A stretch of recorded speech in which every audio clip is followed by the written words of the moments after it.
শুক্রবার জুমার দিন দুপুর 12টা থেকে 2টার মধ্যে আল্লাহর এই খাস নামটি যদি আপনি 11 বার পাঠ করতে পারেন, আল্লাহর কসম খেয়ে বলি বুলেটের গুলি মিস হতে পারে। আল্লাহর এই খাস নাম 11 বার পাঠ করার পরে আপনি যা চাইবেন আল্লাহর নবী বলে দিয়েছেন উস্তুজিব, ওই বান্দাকে তাই দান করা হবে। সুবহানাল্লাহ পড়েন।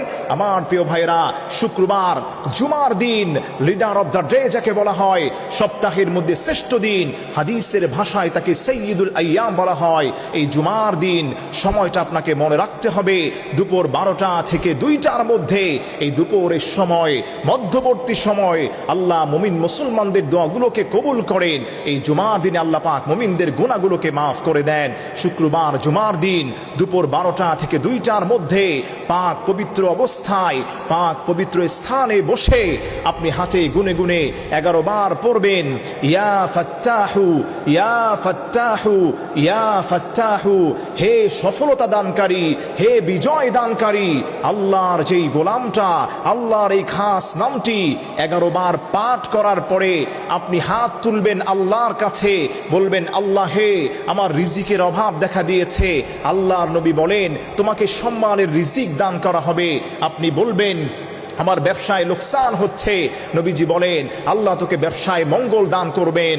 আপনি বলবেন আল্লাহ হে, মানুষ আমাকে ঠকাতে চায়। আল্লাহ বলবে গোলাম তুই আমার বিজয়ী নাম নিয়ে আমাকে ডাক দিয়েছো, আমি তোমাকে বিজয় দান করব। সুবহানাল্লাহ পড়েন। এজন্য আমার প্রিয় ভাইরা, দেয়ালে পিঠ থেকে গেছে, চোখে মুখে অন্ধকার, কিচ্ছু দেখতে পাচ্ছেন না, আমি আপনাকে বলি শুক্রবার এমন একটা দিন, জুমার দিন যাকে বলা হয়, এই জুমার দিনে আল্লাহ রাব্বুল আলামিন আসমানকে সৃষ্টি করেছেন, এই দিনে জমিনকে সৃষ্টি করেছেন, এই দিনে গোটা কায়নাতকে আল্লাহ পাক সৃষ্টি করেছেন।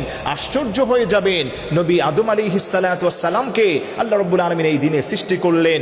আদমকে আল্লাহ রাব্বুল আলামিন এই দিনে, আল্লাহ রাব্বুল আলামিন আদম আলাইহিস সালাতু ওয়াস সালামের অন্যায়কে, পাপকে আল্লাহ পাক ক্ষমা করে দিলেন। সুবহানাল্লাহ পড়েন। এটা ছিল জুমার দিন, অত্যন্ত বরকতময়, শান্তিময়, রহমতময়, কুদরতময়। আল্লাহ রাব্বুল আলামিন বলেন আসমান থেকে যেভাবে ওয়াংজালনা মিনাস সামাই মাআন তাহুরা, আসমান থেকে পবিত্র পানি আমি নাজিল করে মুমিনদের হৃদয়কে আমি স্নিগ্ধ করি, সিক্ত করি, ঠিক একই ভাবে আমি আল্লাহ রাব্বুল আলামিন সপ্তাহের শ্রেষ্ঠ দিন জুমার দিন, সাপ্তাহিক আমি মুমিন মুসলমানদের গুনাহগুলোকে আসমানের বৃষ্টির ন্যায় তাদের গুনাহগুলোকে আমি ঝরিয়ে দিই। সুবহানাল্লাহ পড়েন।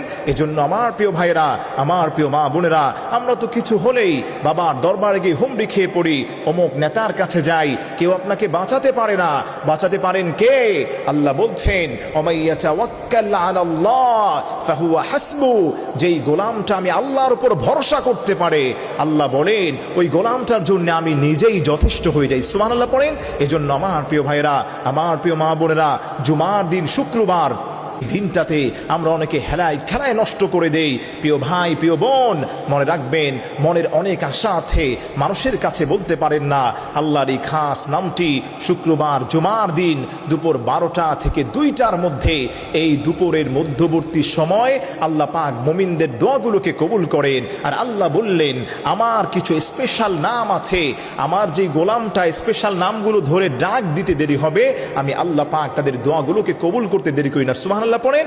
আল্লাহ পাক অপর একটি হাদিসের মধ্যে আসছে, আল্লাহ বলেন ইন্নাল্লাহা হাইয়ুন কারীম, কোন গোলাম যদি আমি আল্লাহর কাছে আমার ইসমে আজম ধরে ডাক দেওয়ার পরে হাত উত্তোলন করে, ওই গোলামটার শূন্য হাতটাকে আমি আল্লাহ রাব্বুল আলামিন তার মনের চাওয়া দিয়ে আমি পূর্ণ করে দিই। সুবহানাল্লাহ পড়েন। এজন্য শুক্রবার জুমার দিন দুপুর 12টা থেকে 2টার মধ্যে পাক পবিত্র স্থানে বসে নবীজির উপর 3 বার দুরূদ শরীফ পড়ে হাতে গুনে গুনে 11 বার পড়বেন, ইয়া ফাত্তাহু, ইয়া ফাত্তাহু, ইয়া ফাত্তাহু, হে বিজয় দানকারী, হে সফলতা দানকারী।